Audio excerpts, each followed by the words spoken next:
Mac is f***ing killing me this week. God, what I do for you people. Good evening and welcome to the fastest half hour in the cryptid world, This Week in Bigfoot, the news show that scours the internet and the Bigfoot community to bring you the people, places, and stories making headlines around the Bigfoot world. Then we take it and wrap it up in a nice, neat 30-minute package. If it has to do with Sasquatch, Bigfoot, and the Wildman, we've got it all covered. Here's what we got in store for this week. Is Bigfoot addictive? Tonight we'll look at the reasons why some folks just can't seem to get enough of the big monkey in the woods. Ever think of what your car looks like to a squatch? Mike Luci just might have the answer. It's flashback time as we take a look at Snowwalker's very first 2 minutes with, and Darby Orcutt's the guy for the new Bigfoot DNA project. These stories and much more, so grab a drink and buckle up. Let's get to it. 911, what are you reporting? He's walking upright like a man. With someone or something going around out here. But he went back up the mountain. Get somebody out there. What's going on now, sir? That son of a bitch is about 6'9", I don't know. He's all black and big. He is big.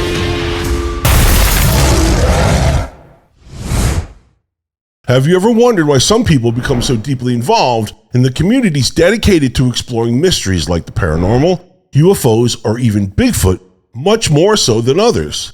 They attend every conference, they buy every book, they watch every movie, and you see them in every chat for every live stream on the subject, or at least close to it. The fascination with these phenomena can lead some to develop almost an addictive connection to these communities. To mark the 20th episode of This Week in Bigfoot, I figured it was time we explore the reasons why some people develop an addiction to the Bigfoot community, and hopefully shed some light on the psychological drivers behind their involvement. And as we go through each one of these, be honest with yourself and see if one of these sounds familiar to you and your personal situation. Participating in the Bigfoot community offers individuals a sense of belonging and acceptance. Being surrounded by like-minded individuals who share a common interest creates a supportive environment to discuss experiences and their stories. And engaging with the Bigfoot community offers a form of escapism from the stresses of everyday life. Let's face it, it can be crazy out there. Immersed in a world of mystery and fascination, enthusiasts find solace and excitement within the community. The distraction it provides can become addictive as individuals seek relief more and more in the community from life's challenges. This sense of community provides a deep level of satisfaction, drawing individuals to become more deeply engaged in the Bigfoot community. Examples of this can easily be found at the dozens of Bigfoot festivals and conferences every year. Take a look around you next time you're there. See what kind of people you see. The allure of Bigfoot's mystery and elusiveness is highly exciting and addictive for some. The anticipation of discovering evidence or encountering a Bigfoot fuels their engagement. Constantly pursuing evidence, analyzing sightings, and participating in expeditions creates a sense of adventure and thrill. For some, personal experiences with Bigfoot, such as a sighting or encounters, helps create a deep emotional connection to the phenomenon.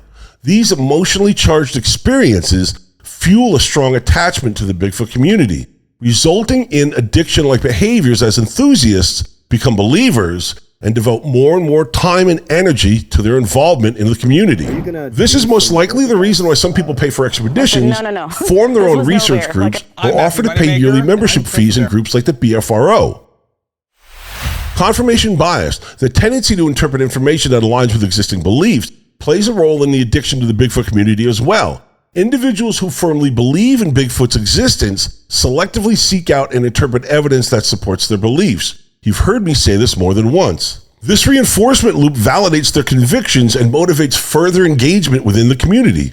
Engaging with the Bigfoot community can give some individuals a sense of purpose and meaning. Some enthusiasts view their involvement as a quest for truth, hoping to prove Bigfoot's existence and contribute to the scientific research. This sense of purpose becomes a powerful motivator, leading to addictive behaviors. These examples can be found online every day, with the hundreds of podcasts and Bigfoot live streams that clutter places like YouTube, Instagram, and Spotify. Yup, we're one of them. A life-changing event can also be a significant catalyst for developing addiction-like behaviors within the Bigfoot community as well. Here's how. Following a life-changing event, such as a trauma or loss, individuals seek coping mechanisms to deal with emotional distress. The Bigfoot community offers an escape from negative emotions, providing comfort and distraction during these challenging times. A life-changing event can also trigger existential questions and a search for meaning. Stay with me here on this. The Bigfoot community's narrative can provide answers and a renewed sense of direction, offering a purpose to individuals' lives. Belief in Bigfoot's existence and active participation in the community's activities can be deeply fulfilling, but also highly addictive.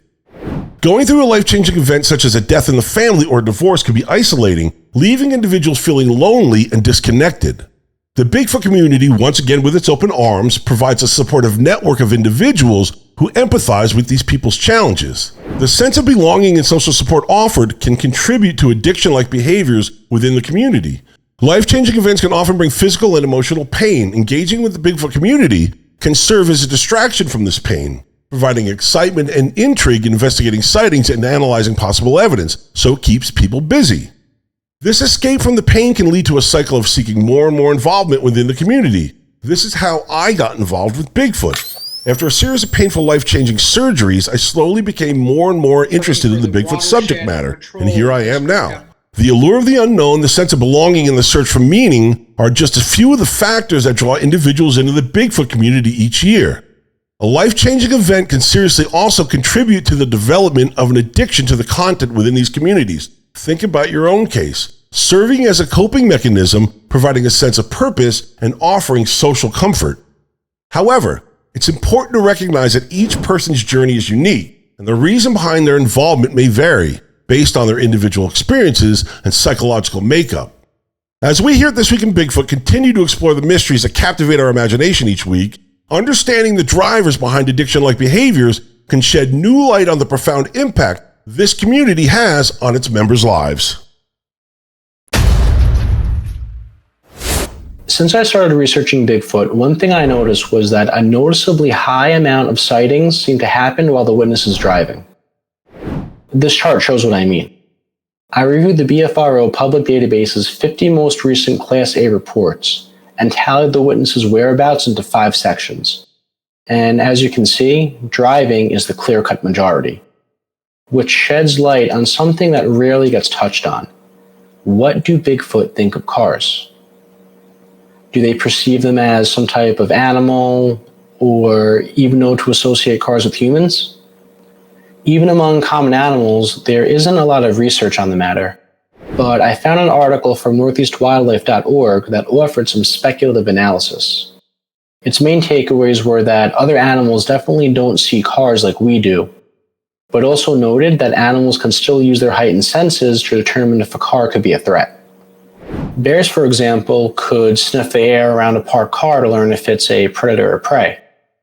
The bear could move on if it smells nothing of interest, but if it picks up, say, the sense of food, it'll most likely start associating cars with food and try breaking in.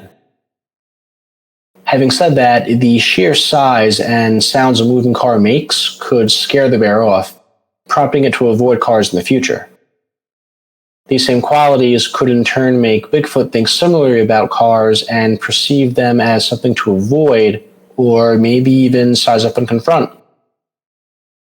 It's also important to consider an animal's familiarity with humans, sticking with bears.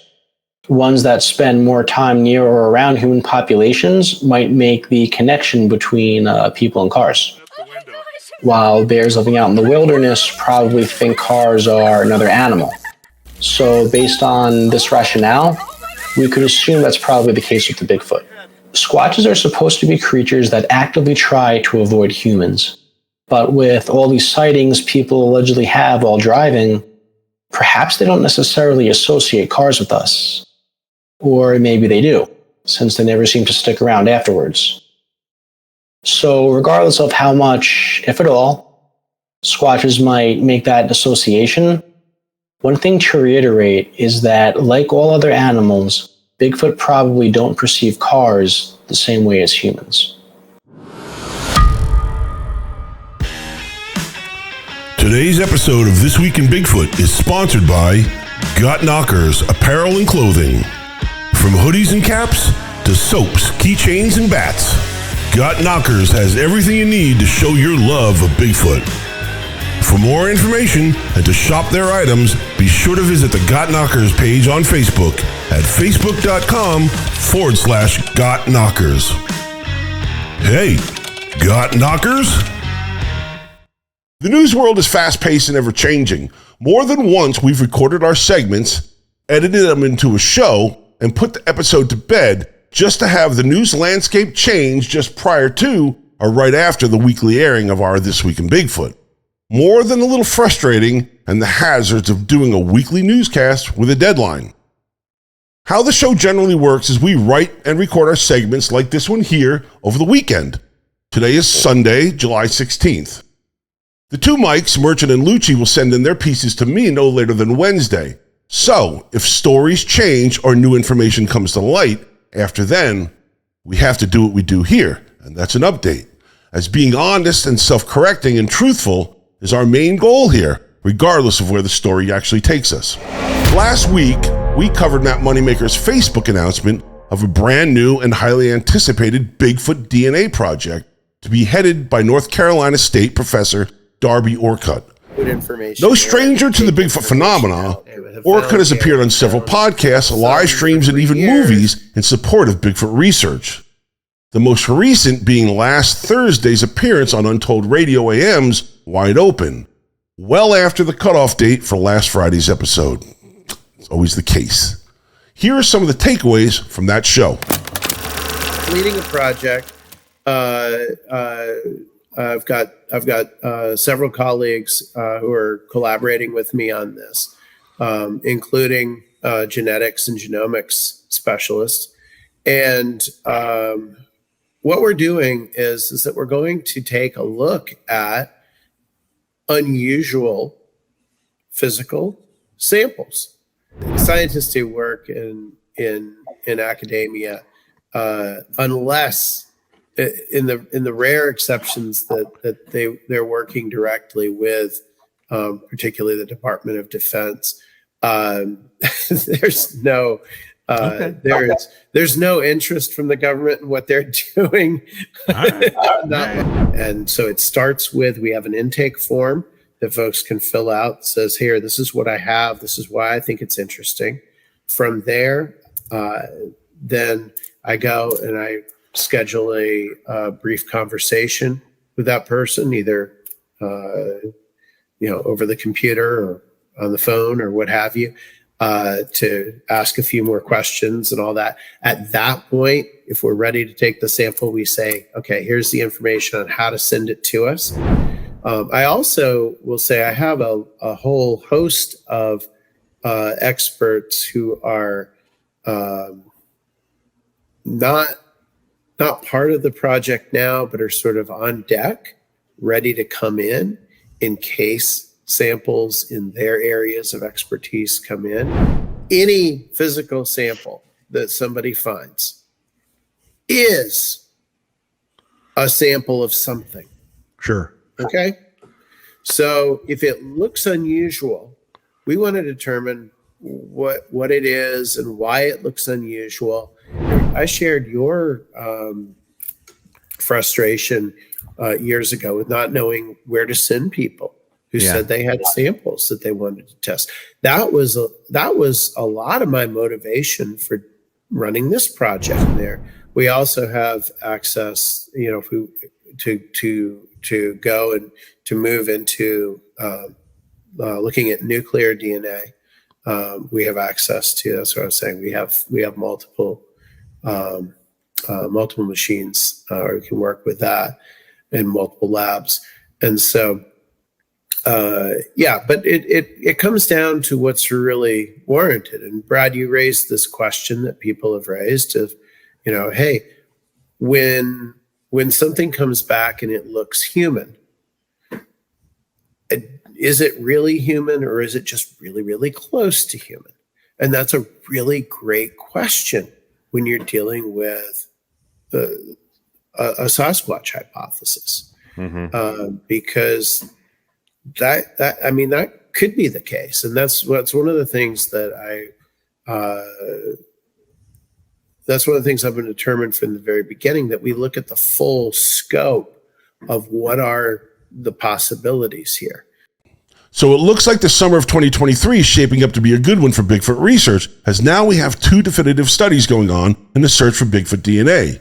3 if you count Melba Ketchum, but mermaids and giants are a little bit out of my wheelhouse, so we'll leave that one to the side for now. So as I mentioned last week, we here at This Week in Bigfoot will continue to monitor these studies very closely, keep our eye on them, and we'll keep you apprised and up to date on any of their findings, whether it be from North Carolina and Team Orcott, Minnesota's Legend Meets Science 2 production, or who knows, maybe even Texas and Team Melba Ketchum. You never can tell. My next investigation for the CARC is taking me to a part of Vermont known as the Bennington Triangle. This region of the Green Mountains has a very well-documented history of high strangeness, from a ghost town, cryptid reports and hauntings, to UFOs and unsolved disappearances. One story of interest is the Bennington Monster, a two-legged Bigfoot-like creature that's said to prowl the area and is still sighted to this day. At the center of this mysterious region is Glastonbury Mountain. It has a dark history and was even feared by the region's indigenous tribes, who said the mountain was cursed and only used it to bury their dead. These tribes told stories of bear-like men living on the mountain who would follow people through the forest, echoing their footsteps, before catching up and squeezing them to death. Now, the Bennington Triangle is known for 5 disappearances occurring from 1945 to 1950. Mitty Rivers first vanished in 1945, followed by Paula Weldon in 1946, James Tedford in 1949, while Paul Jepson and Frida Langer both disappeared in 1950. What most people don't know, however, is the number of disappearances in this region is shockingly high, with upwards of 40 people vanishing in and around Glastonbury Mountain. One case that caught my attention involved a man named Carl Herrick. He disappeared while hunting in November 1943, about 10 to 15 miles northeast of Glastonbury Mountain. His body was found 3 days later, and an autopsy revealed he'd been squeezed to death, according to them, by a bear. There's obviously more to it, but between these stories of bear men squeezing people to death, the area's slew of Bennington monster reports, and the mysterious circumstances surrounding Mr. Herrick's death, it begs to ask, could he have actually been killed by a Sasquatch? And could such a creature still lurk in the area today? I'll be visiting the Bennington Triangle this summer to conduct eyewitness interviews, field investigations, and continue researching the Carl Herrick case.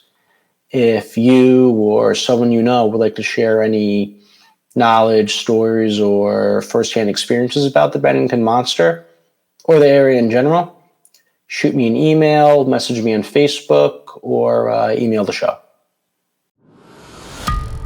I can tell by the clock on the wall, folks, it's that time. It's the part of the show where we give content creator Michael Merchant, aka Snowwalker Prime, screen time to speak his mind to get what's ever bothering him off his chest. Now, Snowwalker, as you know, was on vacation and got back late. Not a big deal. To mark the 20th episode of This Week in Bigfoot and the 20th rant for Michael, here he is in a flashback. This is his very first 2 minutes with. Echo Station 3PA. Just spotted an aerial walker. Aerial walker.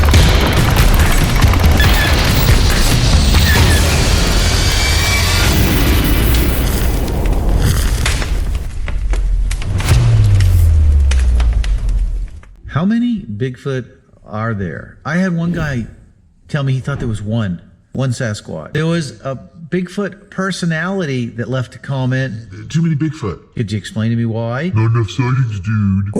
Sometimes people don't know. Other times they're just being trolled. Oh, we don't have enough sightings, dude. This very same individual had done a video where he claimed there were tens of thousands of eyewitnesses. How many Bigfoot do you think that's going to be? One? Are we seeing the same Bigfoot 1,000 times? No strategy, no details, no protocol. Just gonna reach down, pull this right out.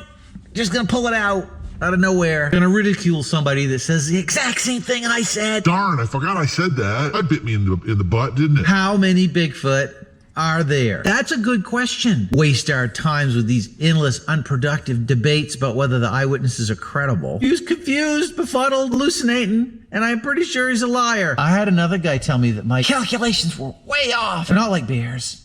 They're more like cougars. I was like, well, that's fair. How many cougars in Oregon? 6,000. They've got 3 times the landmass of Maine. That would be 2,000 cougars. What do you know? That was my estimate for Bigfoot. 2,000 Bigfoot. Even though I used his suggestion, he still told me I was wrong. It's only about 300. No reason for this. How do you do these estimations? We haven't tagged any of them. We haven't done a census. How do you know how many there are? This is after doing like 3 videos where that's all I talked about was how I calculated out the population of Sasquatch. Calculated out. I want other people to do their own calculations. It'd be much more accurate if a whole bunch of people did their calculations and then we found the average, found the mean. No, I'm not going to come up with a better way. I'm just going to ridicule how you're doing it. 'Cause you're doing it wrong. And I don't think those numbers jive. They don't seem correct. Too many Sasquatches. It's not Sasquatches, it's Sasquatch. Too many Sasquatch. Stop using it as a plural. Surely you know the difference. Stop calling me Shirley. Not like they got to come up with a formula. I even provided the formula and talked about the variables in great depth. The equation's not that difficult. Plug in your own values. Plug in your own values and come up with a number. How many Bigfoot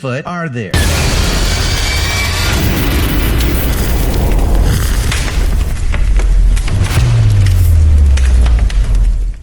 Tonight's edition of This Week in Bigfoot is sponsored by Broken Branch Designs. From outerwear and clothing to home and garden decor, Broken Branch Designs has everything to do with Sasquatch. For more information, visit brokenbranchdesignsllc.com. It's time to check in with Doug Highcheck and see what's going on with the Legend Meets Science 2 production up in Minnesota.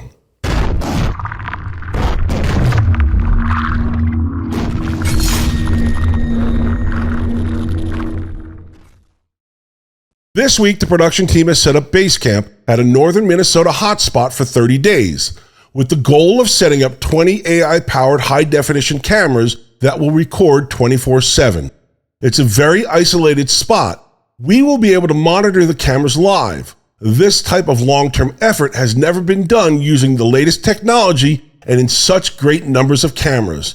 Now, I spoke to Doug on the phone, and here's what he had to say with what's going on up there. So today, breaking news, the only people that we've seen at our camp has been the DNR who just stopped in. They were here to pass through our camp and to set up their own cameras for quote marks, a research study. Yeah, I don't know. That just sounds awful. It just sounds too convenient for me that of all the hundreds of thousands of acres that they have to study in, that they picked the spot where you're at. Literally millions and millions and millions of acres. It's almost endless millions of acres. And they picked your spot. Exactly. Now, that phone call is very interesting because you can hear Doug say that DNR showed up, right? So the government showed up and they set up cameras not far from where Doug was to conduct their own research. Now, they said it was about deer, but maybe it's not. We'll have to see. Now, it's good to see that Doug has things going in full speed up there, but you know what? He still needs our help. He needs to get more funding. It's very expensive running these projects. And like he said, renting the four-wheeler, the quad, for a month was $1,000. Quite expensive. The cameras are not cheap either. So you can still donate to the project, and with a minimum of $10, you can get your name in the credits of the film. We here at This Week in Bigfoot and the entire CARC Universal team donated early, and we're going to do it again. We urge you to do the same thing. With your help, we were able to get the project off the ground in the first place, with tremendous support you guys showed through pouring out donations from each one of you, and for that we thank you. But it's time to help them out a little bit more. So if you can, help donate to the project, and you can do so by visiting the project's website. It's hangar1publishing.com. So I urge you to donate if you can. Like I said, This Week in Bigfoot will be donating a second round later this week, and we hope to see all of you in the list of donors. Hoaxing has always been a problem that's probably done irreparable damage in the advancement of Bigfoot research. And the rise of artificial intelligence is expected to make it worse. There's an increasing number of AI-generated photos making rounds in online Bigfoot communities. While some are obvious fakes, many others have been much more deceptive. But remember, artificial intelligence acts based on the data it's given and can't learn new information on its own. It sometimes has trouble processing complex designs or characteristics, giving some of these images subtle giveaways. And if you know what to look for, they can be pretty easy to spot. One of the ways these flaws manifest is through distortions or inconsistencies in certain details. Images featuring many subjects or busy backgrounds, for example, may have objects that unnaturally blend or overlap, while details of structures, items, and clothing could appear crooked or uneven. Now remember, some of these details are subtle, so they won't jump out at you, like in this well-circulated image. If we zoom in on that giant stick the Squatch is holding, you can see its pixelation overlaps with the creature's hand, like it was pasted on Photoshop or InDesign. Here's another one. Notice how this part of the gentleman's jacket starts to blend around the shoulder collarbone area. AI-generated images also tend to produce textures with overly smooth or glossy-looking features, almost giving it a sort of animated, plasticky look. These here are two good examples. Do you see how our so-called Squatches have overly smooth fur and pretty much feature more detail than anything else in these images? Anyway, AI also has issues with complex body parts like hands and feet, and can make them appear disfigured, disproportionate, even contain too many or too few digits. Maybe you've seen this one before. If we zoom in at both subjects' feet, you can see our Squatch has too few toes, while the person behind its feet are bulbous and misshapen. It's very possible and likely that AI will eventually fix these design flaws, but for now, they're great indicators to help identify the Bigfoot photos they make and can help us keep these images from getting the attention they don't deserve. It's time to catch you up to speed on a couple of recent Bigfoot podcasts and live streams. First up and first time on the show, it's Paranormal Savage, Arizona Bigfoot Screams. In this quick clip from the popular channel, a recent upload is shared containing some rather strange audio captured in the wilds of all places, Arizona. Check it out.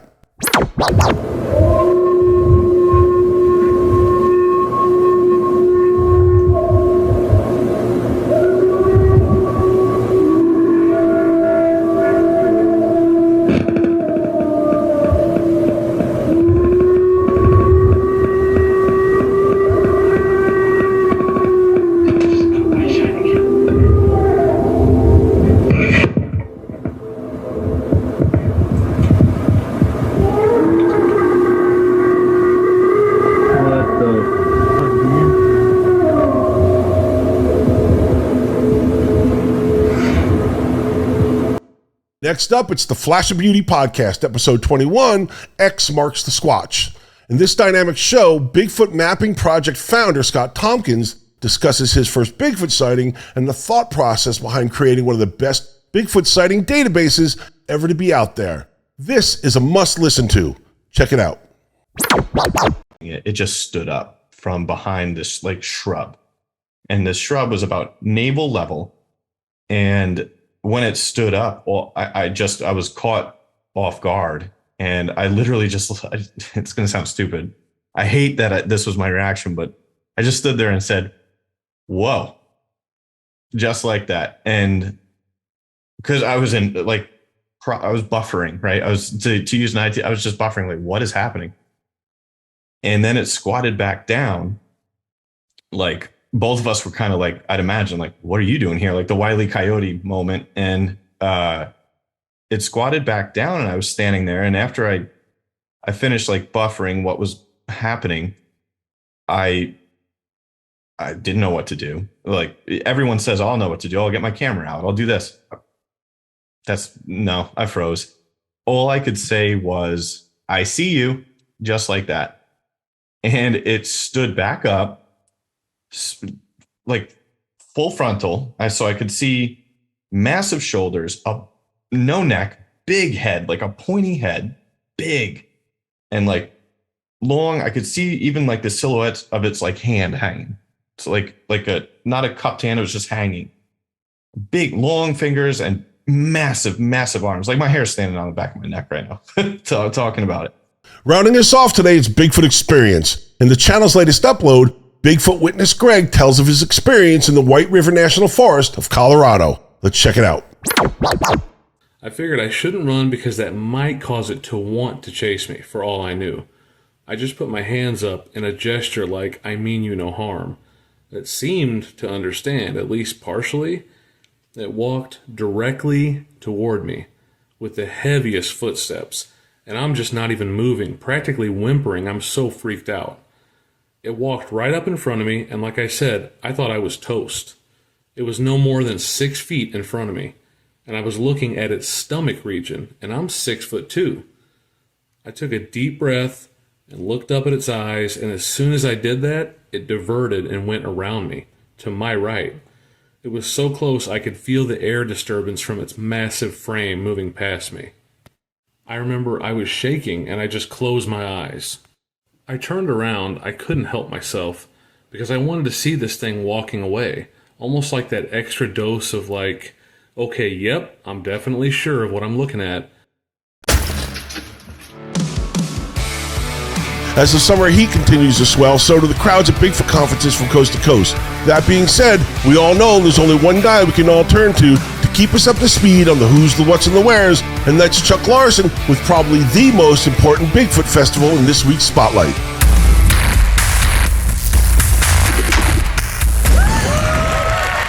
Central Pennsylvania Bigfoot and Cryptid Festival, August 12th, Eliasburg, Pennsylvania. Conference Spotlight. The Central Pennsylvania Bigfoot and Cryptid Festival, sponsored by Got Knockers, will be held at Memorial Park, Eliasburg, Pennsylvania, Saturday, August 12th, 10 to 5, rain or shine. Come join Brendon and I as we MC a fun-filled day of everything strange and unusual in the heart of the Keystone State. There will be dozens of vendors offering all kinds of crafts and wares, as well as plenty of food trucks. Guest speakers include Matt Arner, Sean Forker, Maxim Furyk, and more. The days and topics include everything from Bigfoot to Dogman and UFOs. You won't want to miss Central PA's premier festival of everything strange. With me and Brendon, Saturday, August 12th in Eliasburg, Pennsylvania. For more information and vendor forums, visit centralpabigfoot.com. And that's this week's Conference Spotlight. All right, folks, it pains me to say that once again we are all out of time for this week's show. It goes by so fast. But before we go, I personally want to thank each and every one of you for tuning in and watching This Week in Bigfoot and making it the success it's become throughout the Bigfoot community. We work hard each week to bring you the best show we can, and your likes, comments, and shares really help us out, so keep it up. Remember to like and share everything we do here at the Catskill Appalachian Research Collective. Tell your friends. And if you have any questions or comments, or maybe a news story for the show you'd like us to cover, you can always drop us a line at thisweekinbigfootnewscast@gmail.com. So, until we meet next week, for Mike Luci and Chuck Larson, I'm Brendon Brown, reminding you that when it comes to getting your Bigfoot news, be informed, not biased. Take care.